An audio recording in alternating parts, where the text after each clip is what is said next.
Hello friends, క్రీస్తు పూర్వం 323 ప్రపంచం మొత్తం ఒకే ఒక్క పేరు విని వణికిపోతుంది. అతడు అడుగు పెడితే సామ్రాజ్యాలు కూలిపోతాయి. అతని కత్తి చూస్తే రాజులు మోకరిల్లుతారు. పర్షియా, ఈజిప్ట్, బాబిలోన్ ఇలా అప్పటికే తెలిసిన ప్రపంచంలో 90% తన పిడికిట్లో బంధించాడు. అతడే అలెగ్జాండర్ ది గ్రేట్.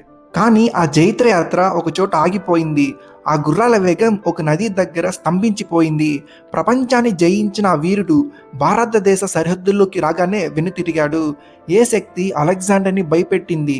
పురుషోత్తముడి ధైర్యమా, భారతదేశపు వాతావరణమా, లేక మగధ సామ్రాజ్యం గురించి వినిపించిన ఆ భయంకరమైన వార్తల? చరిత్ర పుస్తకాల్లో దాగి ఉన్న అసలు నిజం ఏంటి? ఈరోజు మనం ఈ వీడియోలో అలెగ్జాండర్ వెనుతిరగడానికి అసలు కారణాలను, ఆనాటి భీకర యుద్ధ వాతావరణాన్ని నేను మీకు ఇప్పుడు చెప్పబోతున్నాను.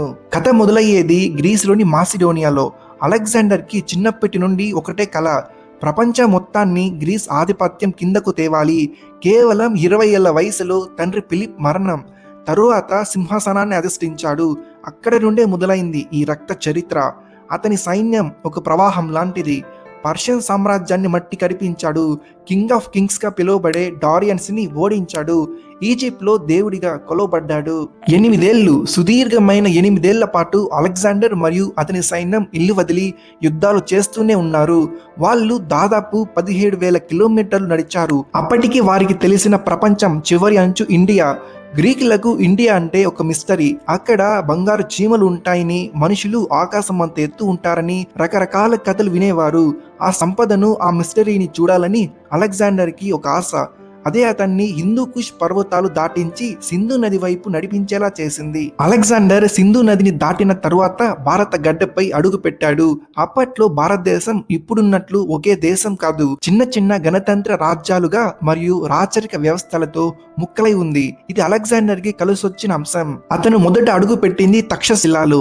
అక్కడ రాజు అంబీకి పక్క రాజ్యమైన పౌరవరాజు పురుషోత్తముడితో పచ్చగడ్డి వేస్తే బగ్గుమంటుంది. శత్రువుకి శత్రువు మిత్రుడు అన్నట్లు అంబి యుద్ధం చేయకుండానే అలెగ్జాండర్ కి లొంగిపోయాడు. తన ఖజానాను, సైన్యాన్ని అలెగ్జాండర్ కాళ్ళ దగ్గర పెట్టాడు. కానీ అందరూ అంబిలా ఉండరు కదా. అలెగ్జాండర్ తన దూతలను పక్కనే ఉన్న పౌరవ రాజ్యానికి పంపించాడు. మా రాజు అలెగ్జాండర్ కి లొంగిపో, లేదంటే యుద్ధానికి సిద్ధం కా అని హెచ్చరించాడు. దానికి ఆ పౌరవ రాజు ఇచ్చిన సమాధానం గ్రీకులను షాక్ గురి చేసింది. అలెగ్జాండర్ ని నేను కలుస్తాను, కానీ రాజసభలో కాదు, యుద్ధ భూమిలో, చర్చలతో కాదు, కత్తులతో. ఆ రాజ్య పురుషోత్తముడు. ఇది చరిత్రలో నిలిచిపోయే యుద్ధం. జీలం నది ఒడ్డున 2 సైన్యాలు మోహరించాయి. అలెగ్జాండర్ కి ఇది మామూలు యుద్ధం కాదు. ఎందుకంటే ఒక పక్క వాతావరణం, అప్పుడే ఋతుపవనాలు మొదలయ్యాయి. కుండపోతు వర్షం, నది ఉప్పొంగి ప్రవహిస్తోంది. గ్రీకులకు ఇలాంటి వాతావరణంలో యుద్ధం చేసే అలవాటు లేదు. మరోవైపు ఏనుగులు. పురుషోత్తముడి దగ్గర దాదాపు 85 నుండి 100 ఏనుగులు ఉన్నాయి. అలెగ్జాండర్ గుర్రాలు ఆ ఏనుగులను చూసి, వాటి వాసన చూసి బెదిరిపోతున్నారు. గ్రీకులకు ఇలాంటి వాతావరణంలో యుద్ధం చేసే అలవాటు లేదు. పురుషోత్తముడి సైన్యం నదికి అవతల ఒడ్డున పహారా కాస్తోంది. డైరెక్ట్ గా నది దాటడం అసాధ్యం. అప్పుడు అలెగ్జాండర్ తన తెలివితేటలను వాడాడు. రోజు రాత్రి పూట పెద్ద పెద్ద శబ్దాలు చేస్తూ సైన్యాన్ని అటు ఇటు కదిలిస్తూ పురుషోత్తముడిని కన్ఫ్యూజ్ చేశాడు. ఒక తుఫాను రాత్రి పురుషోత్తముడికి తెలియకుండా తన సైన్యంలోకి ముఖ్య భాగంతో నదిని దాటేశాడు. తెల్లారేసరికి యుద్ధం మొదలైంది. అలెగ్జాండర్ సైన్యం వేగంగా కదిలే అశ్విక దళం, పురుషోత్తముడి బలం అతని ఏనుగులు మరియు రథాలు. కానీ వర్షం వల్ల బురదలో పురుషోత్తముడి రథ చక్రాలు దిగబడిపోయాయి. ఇది గ్రీకులకు అడ్వాంటేజ్ అయ్యింది. అయినా సరే పురుషోత్తముడు వెనక్కి తగ్గలేదు. అతను 6 అడుగుల పైన ఎత్తు ఉండేవాడు. ఒక ఏనుగు మీద కూర్చొని తన సైన్యాన్ని నడిపిస్తున్నాడు. గ్రీకు సైనికులకు అంతకు మునుపెన్నడు చూడని బీభత్సం అది. పురుషోత్తముడి ఏనుగులు గ్రీకు సైనికులను తొక్కి పారేస్తున్నాయి. తొండంతో ఎత్తి నేలకేసి కొడుతున్నాయి. ప్రపంచాన్ని జయించిన అలెగ్జాండర్ సైన్యం ఆ ఏనుగుల దాటికి హడలిపోయింది. చివరికి గ్రీకులు వ్యూహం ఫలించింది. వారు ఏనుగు కళ్ళల్లో, తొండాల మీద బాణాలు వేశారు. గాయపడ్డ ఏనుగులు పిచ్చివారై సొంత సైన్యాన్ని తొక్కడం మొదలు పెట్టాయి. పురుషోత్తముడి శరీరం నిండా గాయాలయ్యాయి. అయినా అతను సృహ కోల్పోయే వరకు పోరాడుతూనే ఉన్నాడు. యుద్ధం ముగిసింది. అలెగ్జాండర్ గెలిచాడు. కానీ అది చాలా కష్టమైన గెలుపు. బందీగా ఉన్న పురుషోత్తముడిని చూసిన అలెగ్జాండర్ ఇలా అడిగాడు, నేను నేను నిన్ను ఎలా చూడాలని కోరుకుంటున్నావు అని. దానికి పురుషోత్తముడు తలెత్తి ఒక రాజు మరో రాజును ఎలా చూస్తాడో అలా అని బదులిచ్చాడు. ఆ ధైర్యం నచ్చి అలెగ్జాండర్ అతనికి రాజ్యాన్ని తిరిగి ఇచ్చేయడమే కాకుండా స్నేహితుడిగా చేసుకున్నాడు. కానీ ఈ యుద్ధమే అలెగ్జాండర్ పతనానికి వెనుతిరగడానికి మొదటి బీజం వేసింది. ఎందుకంటే ఒక చిన్న రాజ్యమే ఇంతలా ప్రతిఘటిస్తే ముందున్న మహా సామ్రాజ్యాలు ఇంకెంత ప్రమాదకరం. పురుషోత్తముడిని గెలిచిన తరువాత అలెగ్జాండర్ ఇంకా ముందుకు వెళ్లాలనుకున్నాడు. బియస్ నది వరకు వచ్చాడు. కానీ అక్కడ పరిస్థితి మారిపోయింది. గ్రీకు గూఢచారుల ద్వారా మరియు స్థానిక ప్రజల ద్వారా వారికి ఒక భయంకరమైన నిజం తెలిసింది. బియాస్ నది దాటితే గంగా మైదానంలో నంద సామ్రాజ్యం ఉంది. పురుషోత్తముడిని గెలిచిన తర్వాత అలెగ్జాండర్ ఇంకా ముందుకు వెళ్లాలనుకున్నాడు. మగధ సామ్రాజ్యాన్ని పాలించే ధనానందుడు కుర్రాడు మాత్రమే కాదు, అత్యంత సంపన్నుడు, శక్తిమంతుడు. గ్రీకు చరిత్రకారుల లెక్కల ప్రకారం నందుల దగ్గర 2 లక్షల మంది సైన్యం, 80,000 గుర్రాలు, 8,000 రథాలు మరియు గుండెలు ఆగిపోయేలా చేసే 6,000 యుద్ధ ఏనుగులు ఉన్నాయి. ఇక్కడ ఒక పక్క పురుషోత్తముడి దగ్గర 85 ఏనుగులకే గ్రీకు సైన్యం చుక్కలు చూసింది. అలాంటిది 6,000 యుద్ధ ఏనుగులు అంటే ఊహించుకోండి. మేము ప్రపంచాన్ని జయించడానికే వచ్చాం, కానీ ఏనుగు కాళ్ళ కింద నలిగి చావడానికి కాదు అని గ్రీకు సైనికులు గుసగుసలాడుకోవడం మొదలు పెట్టారు. అంతేకాదు గంగారెడ్డి ప్రజలు చాలా బలవంతులని, వారిని గెలవడం అసాధ్యమని రూమర్స్ బలంగా వ్యాపించాయి. ఆసియాలో ఇంత పెద్ద సామ్రాజ్యం ఉందని అలెగ్జాండర్ కి అప్పటి వరకు క్లారిటీ లేదు. ఒక పక్క శత్రువుల బలం, మరో పక్క సొంత సైన్యం దయనీయ స్థితి. గత 8 ఏళ్లుగా వాళ్ళు ఇంటికి దూరంగా ఉన్నారు. బట్టలు చిరిగిపోయాయి, ఆయుధాలు మొద్దుబారాయి. భారతదేశపు వర్షాలకు వాళ్ళ కాళ్లకు పుండ్లు పడ్డాయి.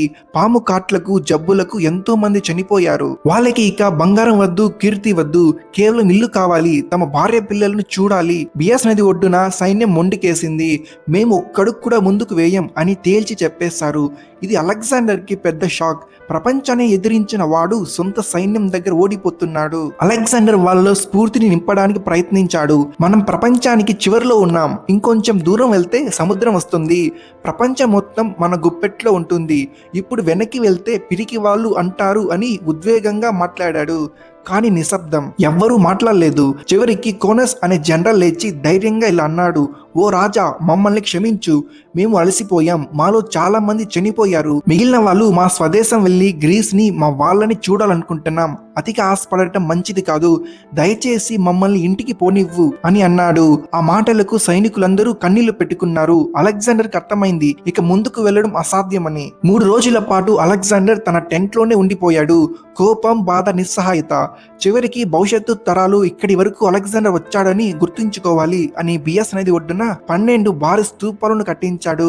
నేను ఎవ్వరికి ఓడిపోలేదు, కేవలం నా సైనికుల ప్రేమకు తలవంచాను అని చెప్పుకుంటూ వెనుతిరిగాడు. కానీ తిరుగు ప్రయాణం అంత సాఫీగా సాగలేదు. సింధు నది గుండా వెళ్తున్నప్పుడు మళ్ళీ అనే తెగతో జరిగిన యుద్ధంలో అలెగ్జాండర్ చావంచుల వరకు వెళ్ళాడు. ఒక బాణం అతని ఊపిరి తిత్తుల్లో దిగబడింది. ఎలాగోలా బ్రతికి బయటపడ్డాడు. కానీ ఆ గాయం అతని ఆరోగ్యాన్ని దెబ్బతీసింది. అతను గ్రీస్ కి ఎప్పటికీ చేరుకోలేకపోయాడు. క్రీస్తు పూర్వం 326లో బాబిలోన్ అంటే ఇప్పటి ఇరాక్ లో తన 32వ ఏట అలెగ్జాండర్ మరణించాడు.